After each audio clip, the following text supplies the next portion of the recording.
Assalamualaikum dan selamat pagi. Hari ini kita habiskan bab 12 iaitu dengan berkaitan dengan pemilihan sukatan kecenderungan memusat yang paling sesuai. Okey. Terdapat 3 sukatan kecenderungan memusat yang kamu dah belajar selama ni iaitu mean, median dan mode. Okey. Untuk mean, median dan mode kita tengok. Okey, mean dipilih sebagai sukatan kecenderungan memusat kerana melibatkan, so dia melibatkan keseluruhan data. Okey, so apabila terdapat nilai ekstrim, mean tidak dapat memberi tafsiran dengan tepat. Okey, ada je nilai ekstrim, mean tidak dapat memberikan tafsiran tepat tentang data kerana nilai ekstrim mempengaruhi mean. Okey. Median pula ialah kecenderungan memusat yang lebih sesuai digunakan apabila terdapat nilai ekstrim. Okey, tadi kalau ada nilai ekstrim, mean tidak dapat memberi taksiran baik kerana nilai ekstrim mempengaruhi mean. Tapi median ni pula lebih sesuai guna apabila ada nilai ekstrim. Okey, nilai ekstrim tidak mempengaruhi median. Jadi dia terbaliklah mean dengan median ni. So kalau mean ada nilai ekstrim mempengaruhi mean. Okey, median. Okey, kalau ada nilai ekstrim dia tak mempengaruhi median. Okey, mode paling sesuai digunakan apabila data yang digunakan ialah data kategori. Contohnya item kegemaran atau item popular. Okey, nanti kita tengok contoh kita akan faham. Yang penting kamu ingat mean kalau ada ekstrim dia mempengaruhi nilai mean. Okey, median dia ada nilai ekstrim dia tak apa, dia tak mengaruhi median. Okey, so kita tengok contoh. Okey, tentukan jenis sukatan kecenderungan memusat yang sesuai. Okey, sukatan kecenderungan memusat ni ada 3 kan. Apa dia? Mean, median dan mode. Dia suruh tentukan jenis sukatan antara 3 ni lah yang sesuai bagi situasi berikut. Okey, ni namanya plot batang. Kamu dah belajar plot batang ni waktu tingkatan 1. Okey, plot batang menunjukkan berat guli dalam 10 balang plastik. Okey, kalau yang ni dia lebih sesuai apa? Okey, 50 ni maksudnya 50, 56 ni 56, 58 maksudnya 58. Okey, jadi dia lebih sesuai jadi mean kerana tiada nilai ekstrim. Kalau kategori baru sesuai untuk mode. Okey, so macam ni lah kategori coklat, pandan apa semua. So lebih sesuai ialah mode. Okey. Okey, kalau graf garis ni yang menunjukkan pengeluaran kelapa sawit bagi tempoh 5 bulan, dia ada sebulan punya bacaan, dia tak ada nilai ekstrim, jadi lebih sesuai untuk mean. Apa mean? Mean dia sesuai untuk keseluruhan data. Kena ingat tu. Okey, nombor 4. Ni pun tak ada nilai ekstrim. Nilai ekstrim ialah apa? Nilai yang terlalu besar ataupun yang terlalu jadi dia maintain. So jadi mean lah. Okey, kerana tiada nilai ekstrim. Okey, nombor 5. Okey, ni tengok ada black jauh terasing kan, sesuai median lah kerana terdapat nilai ekstrim dalam suatu set data. Okey, so kalau macam ni ada kategori ni lebih sesuai untuk mode. Okey, kena ingat sifat-sifat dan ciri-cirinya. Okey, so jadi carta palang ni yang sesuai apa? Sebab dia ada nilai ekstrim black tinggi ni, berlebihan pada orang lain, kita katakan dia terdapat nilai ekstrim. Jadi lebih sesuai ialah median. Okey, mode, mean dan median dari perwakilan data. Tentukan mode bagi setiap perwakilan data di bawah. Mode kekerapan yang paling tinggi. So jadi kalau ni tengok macam sama je kan. Pulau Langkawi dengan Pulau Perhentian. Jadi mode, tengok ni bacaan dia 10 kan. Tengok ni 10, ni pun 10. Jadi mode dia Pulau Perhentian dan Pulau Langkawi. Okey, ni piktograf yang ada gambar macam mewakili 3 orang kau dipanggil piktograf. Okey, so jadi piktograf ni menunjukkan 3 jenis buah-buahan yang digemari oleh murid 2 bestari. Okey, tengok ni orang ni sama je. Jadi dia tak ada mode lah. Kekerapan paling tinggi tak ada kan. So tiada mode. Okey, so jadi catepan menunjukkan pengangkutan yang digunakan di sekolah. Okey, jalan kaki, naik kereta. So, jadi mod dia paling banyak bas lah. Di mod ialah bas. Okey, so jadi kat sini pula yang paling tinggi aksesori wanita. Jadi mod dia aksesori wanita. Okey, kita tengok soalan ni. Soalan ni adalah pada muka surat 265. Okey, carta pala menunjukkan komisen yang diperoleh sekumpulan pekerja di sebuah restoran dalam seminggu. Itu min, mod. Dia suruh cari min, median, mod, komisen yang diterima. Okey, kita buat A dulu. Okey, kita buat A. Dia kata mod kan. Mod ialah kekerapan yang paling tinggi ialah 32. Jadi mod dia ialah RM 32. Dia nak apa pula? Median. Median ni maksudnya yang tengah-tengah. Jadi median, kita ada berapa orang? Kita kena tahu berapa orang. Okey, berapa orang yang terlibat ialah, dia dah cakap tak berapa orang. Tak apa, kita carilah. Ke sini 4, sini 5, ni 9, ni 7, ni 4, 1, 2, 3, 4, ni 1. Okey, kalau kita campur, kita ada berapa orang? 1, 4, 5. 5 dengan 7, 12. 12 dengan 9, 21. 21 campur 9, 30. Ada 30. Data kita genap. Jadi bila genap, data ke berapa?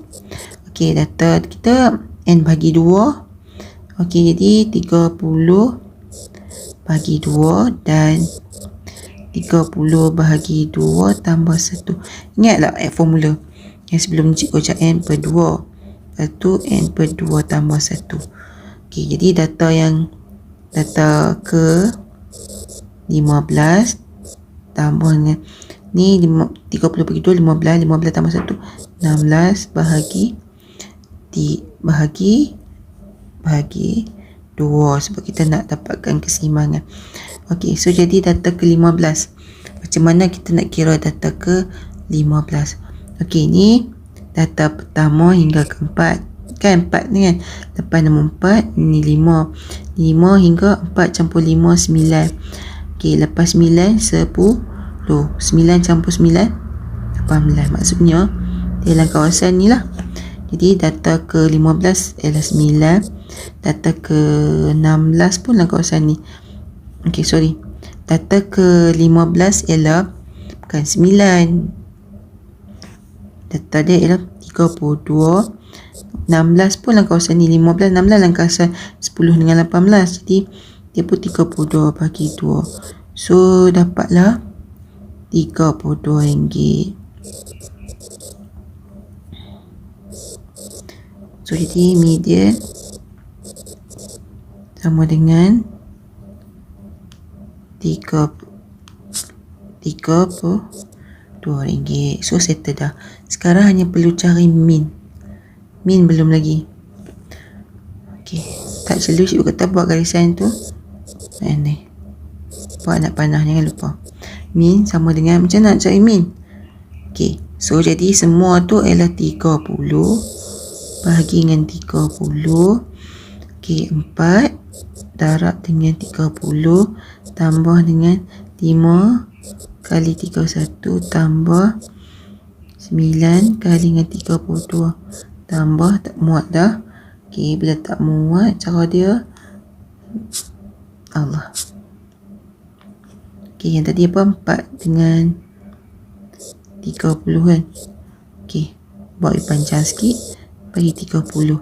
Okey, tambah dengan 7 kali dengan 33 tambah dengan 4 kali dengan 34 tambah dengan 1 kali 35.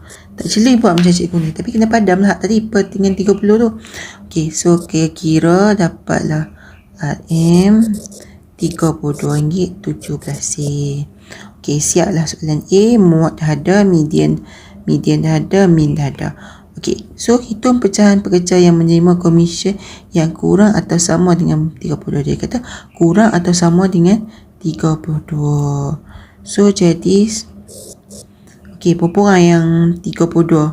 Kalau kurang ni lah 4 campur 5 9. Tapi dia kata tak tahu sama. Jadi maksudnya terlibat 4, 5 dengan 9. 4 dengan 5 dengan 9 jadi 18.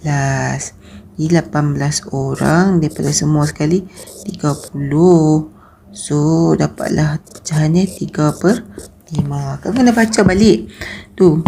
Hitung pecahan pekerja yang menerima komisen kurang atau sama. Jadi kurang atau sama 32 ni, 32 tu masuk lah 9 campur 5 campur 4. Kenapa per 30? Sebab semua pekerja tu ada 30. Dia kecilkan. Siap. Okey, so jadi kita sambung contoh yang seterusnya. Jadual menunjukkan bilangan kesalahan ejaan murid tingkatan 2A yang dilakukan ketika ujian menulis karangan bahasa Melayu. So kesalahan dia ada sekali sampai 5 kali. Ni kekerapan dia. Jika min bilangan perkesalahan pelajar itu ialah 2.4, hitung nilai X. Okey. So jadi kita kena berkaitan dengan pengiraan min lah. Min dia dapat dia 2.4. Okey, kalau data macam ni, macam mana kita nak cari min? Macam nak buat darab satu-satu kan? Okey, 0 darab 4 tambah 1 kali 8 tambah 2 kali X, 2X, 3 kali 6 tambah BN ni lah 4 kali 5 tambah 5 kali 4 per dengan kita ada berapa orang, dia dah cakap berapa orang. Dia orang pun dia tak cakap. Jadi kamu campur 4 campur 8 12.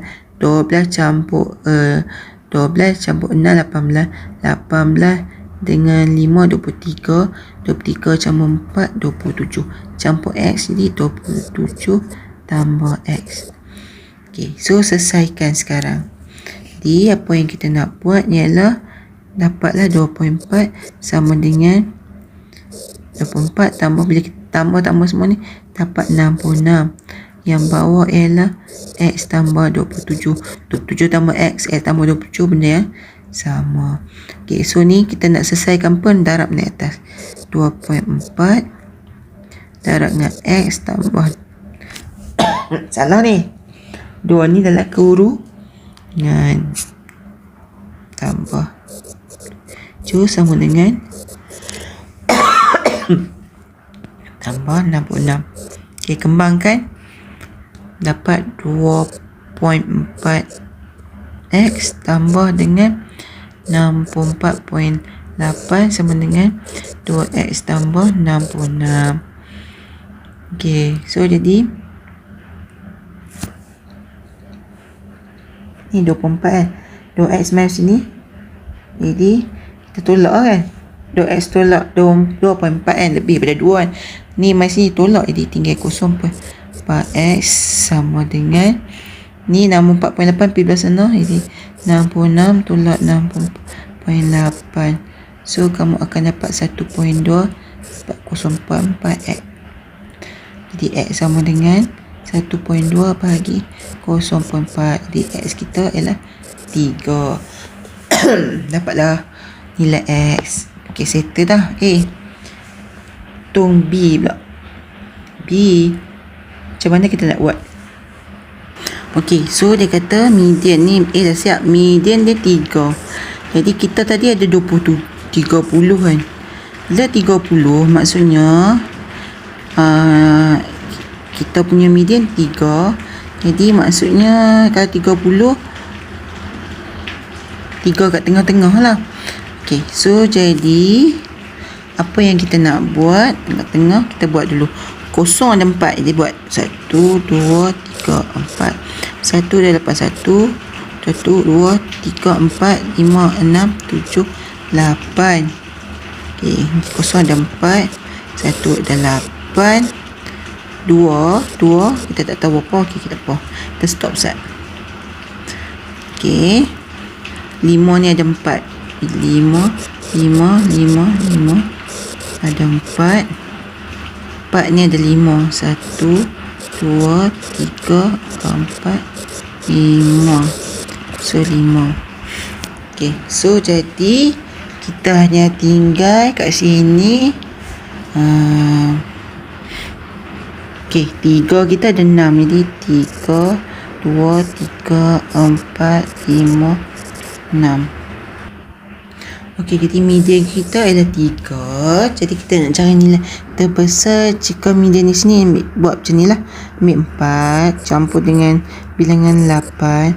2 ni kita tak tahu berapa, kita letak X. Tambah X sama jadi 5 campur 5 campur 4. So 12 tambah X sama dengan 14. X sama dengan 12 minus ni, jadi tolak kan. Jadi X sama dengan 2. Jadi nilai maksimum X ialah 2. Ok, so kita dah siap B. So kita nak jawab C. C apa pula? Cari mod bagi kesalahan eja yang dilakukan oleh jika mod dia ialah 2. Tu nilai minimum yang mungkin bagi nilai X. Okey, dia kata jika mod tu ialah 2, mod dia 2. So maksudnya kita minimum nilai X ni ialah 9 sebab 8 ni dah tinggi kan, antara lain 4, 6, 5, 4. So 8 ni paling tinggi. Jadi kita sebab dia kata dia nak mod yang kedua, kita minimum dia kita mesti lebih pada 8 lah. Jadi 9. Nilai min bagi X ialah 9.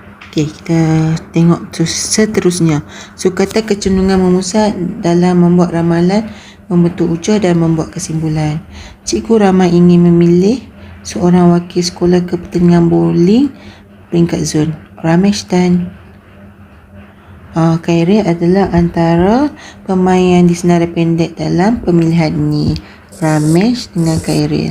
Dan 5 latihan terakhir sebelum pemilihan wakil sekolah dijalankan, skor balingan yang diperoleh Ramesh ialah yang ni. Skor balingan Khairil ialah yang ni. Nyatakan pemain manakah yang dipilih sebagai wakil sekolah. Okey, so berdasarkan soalan ni, dia nak pilih antara Ramesh atau Khairil sebagai wakil sekolah kan. So jadi daripada data-data ni kita nak guna kaedah apa? Kalau sukatan memusat, kecenderungan memusat ni ada 3. Jangan lupa mod, median, min. Antara 3 ni kita perlu gunakan antara 3 ni untuk membuat keputusan. Jadi kalau mod, median, min tu pakai untuk nak buat keputusan, nak pilih siapa yang mewakili sekolah. Kita kena try. Okey, so lah ni kita buat macam ni. Kita ambil Ramesh, satu lagi Khairil. Khairil. Okey, so jadi kita cari min. Ramesh min, Khairil min. Okey, kita buat. Kalau Ramesh 116 tambah 118 tambah 200 tambah 207 tambah 209. Okey, data kita ni ada 5, jadi kita bagi 5. Okey, so kalau kita Khairil 240 tambah 240 tambah 75 tambah 220 tambah 75 bahagi dengan 5. So kita dapat apa? Okey, kita dapat 170. Ni pun 170. Jadi kalau kesimpulan yang dapat ni dibuat, min tak boleh guna sebab keputusan dia sama. Jadi min tidak boleh digunakan dalam buat keputusan kerana nilai min sama. So kita try ambil yang lain. Kita min dah ambil, mod macam tak sesuai, jadi kita kira lain. Kita try jumlah skor lah pula. Jumlah skor. Okey, kita bukan buat jumlah skor, kita kira julat skor. julat apa maksud? Nilai yang tertinggi tolak nilai yang terendah. Julat skor Ramesh 209 paling tinggi, tolak 29, tolak yang paling rendah 116. So dapat dia 93. Tapi kalau julat Khairil tinggi dia 240, tolak dengan 75. So akan dapat 165. Jadi kita akan pilih. Jadi oleh itu kita pilih Ramesh kerana julatnya adalah Ramesh dipilih kerana julat skor yang rendah. Kalau ambil julat yang lemah pula, yang rendah. Kalau ambil julat yang tinggi, sebab yang paling tinggi tolak yang paling rendah jauh besar sangat, jadi dia akan memberi efek. Jadi kita akan ambil yang julat yang rendah. Itulah yang terbaik untuk pemilihan untuk mewakili sekolah.